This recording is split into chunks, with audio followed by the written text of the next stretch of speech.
तो चलिए बढ़ते आगे। हाथरस केस को लेकर कांग्रेस के राष्ट्रीय प्रवक्ता मोहन प्रकाश ने यूपी सरकार और केंद्र पर निशाना साधा। न्यूज 18 से बातचीत में कहा कि हाथरस प्रकरण में योगी सरकार ने संवेदनहीनता की हदें पार कर दी।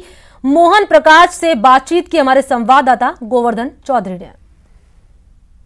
कृषि कानून और हाथरस मुद्दे को लेकर राजस्थान में भी सियासत गरमाई हुई है। हमारे साथ कांग्रेस के राष्ट्रीय प्रवक्ता मोहन प्रकाश मौजूद है। मोहन प्रकाश जी, कृषि बिलों को लेकर के पूरे देश में माहौल गरमाया हुआ है, कानून बन चुका है। एक्सपर्ट ये कह रहे हैं कि कांग्रेस ने बहुत देर से यह आंदोलन शुरू किया। जब ये कानून बन चुका उसके बाद विरोध का तुक क्या बनता है? जब ऑर्डिनेंस आ गए थे उस वक्त विरोध क्यों नहीं किया गया? प्रश्न ये नहीं है, प्रश्न ये है कि आज पूरा देश का किसान, कांग्रेस ही अकेले प्रश्न नहीं है, पूरे देश का किसान परेशान है, क्रोध में है और उसके साथ साथ वो बहुत ज्यादा आशंका में है कि उसका और उसके आने वाले बच्चों का क्या भविष्य होगा। एक बड़ा मुद्दा हाथरस गैंगरेप प्रकरण को लेकर के भी है, जिसमें कांग्रेस ने लगातार 2-3 दिन से आंदोलन का मूड अपनाए हुए, लेकिन बीजेपी इस बीच राजस्थान में जो रेप की घटनाएं हो रही हैं उनको लेकर के भी सवाल उठा रही है। सवाई माधोपुर में इतना बड़ा प्रकरण हुआ है, उसको लेकर के अभी तक वो प्रभावी कार्रवाई नहीं हो पाई है।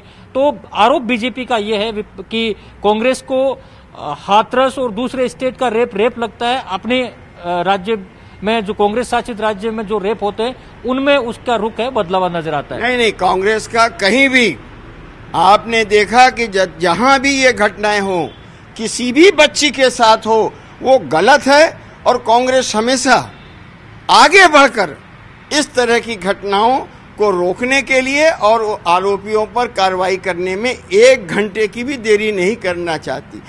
तो कांग्रेस के राष्ट्रीय प्रवक्ता मोहन प्रकाश ने कृषि कानून और हाथरस की घटना को लेकर केंद्र और यूपी सरकार को निशाने पर लिया है। अब आगे आने वाले दिनों में भी ये मुद्दा गरमाएगा और कांग्रेस इस पूरे मसले को लेकर सड़कों पर उतरेगी, ये मामला तय लग रहा है। कैमरा पर्सन देवेंद्र सैनी के साथ गोवर्धन चौधरी, न्यूज 18 राजस्थान, जयपुर। तो इसी के साथ इस बुलेटिन में इतना ही। जाते जाते देखिए दुनिया का सबसे छोटा चरखा। दुनिया का सबसे छोटा चरखा।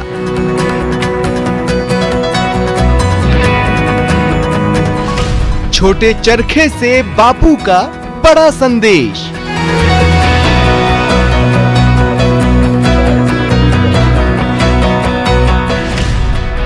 रिकॉर्ड पर बनाया रिकॉर्ड।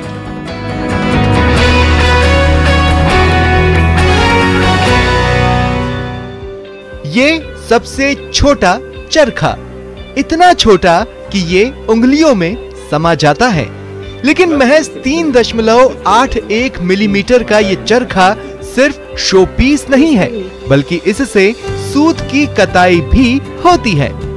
इस नन्हे से चरखे को जयपुर के अग्रवाल फार्म में रहने वाले हुनरमंद गया प्रसाद अग्रवाल ने बनाया है और अपना नाम लिम्का बुक ऑफ रिकॉर्ड्स में दर्ज करवाया है।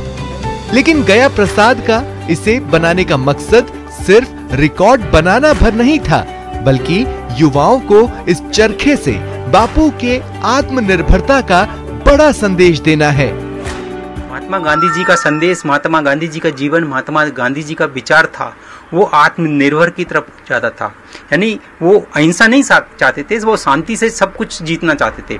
तो आज मैं युवाओं को मैंने ये चरखा सबसे छोटा इसलिए बनाया है जिससे कि इसको देख के युवा चौंके। फिर क्यों बनाया? तो मैं खादी के प्रति उनको जागरूक करना चाहता हूँ, तो इसलिए मैंने ये इस प्रकार से छोटा चरखा बना के, और गिनीज बुक में भी मैं नाम इसलिए दर्ज कराता हूँ क्योंकि गिनीज बुक में नाम दर्ज कराने के बाद में आदमी की काबिलियत समझ में आती है। पेशे से इलेक्ट्रीशियन गया प्रसाद ने सिर्फ सबसे छोटा चरखा ही नहीं बनाया, बल्कि विदेश में बने हर रिकॉर्ड तोड़कर देश का नाम रोशन करने के जुनून ने इन्हें सबसे अलग हुनरमंद बना दिया है। इन्होंने सबसे छोटा working table fan, marble cutter, water cannon बनाकर Guinness book of world records और लिम्का बुक ऑफ रिकॉर्ड्स में अपना नाम दर्ज कराया है। इतना ही नहीं, गया प्रसाद ने सबसे छोटा वर्किंग वॉशिंग मशीन बनाकर चीन का रिकॉर्ड तोड़ा है। मैंने सबसे पहले विश्व की सबसे छोटी ड्रिल मशीन बनाई थी, जो भी विथ टॉर्च, जिसमें टॉर्च भी जलती है, जिसका साइज मात्र चावल के दाने के बराबर यानी कि 0.40 mm थी। उसके बाद मैंने एक वॉशिंग मशीन बनाई। जब हमारा चाइना से थोड़ा विद्रोह हुआ तो उस वक्त मैंने सोचा कि मुझे चाइना को सबक सिखाने के लिए कुछ चाइना का रिकॉर्ड तोड़ना चाहिए। इसके तहत मैंने एक वॉशिंग मशीन बनाई जो चाइना के नाम रिकॉर्ड था। वो वॉशिंग मशीन बना के मैंने वो रिकॉर्ड अपने देश के नाम कर लिया।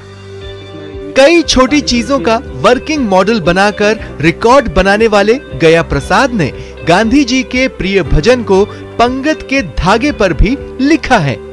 कई रिकॉर्ड बनाने वाले इस अनूठे हुनरबाज की जितनी भी तारीफ की जाए कम है। न्यूज़ 18 राजस्थान के लिए जयपुर से सुधीर शर्मा की रिपोर्ट।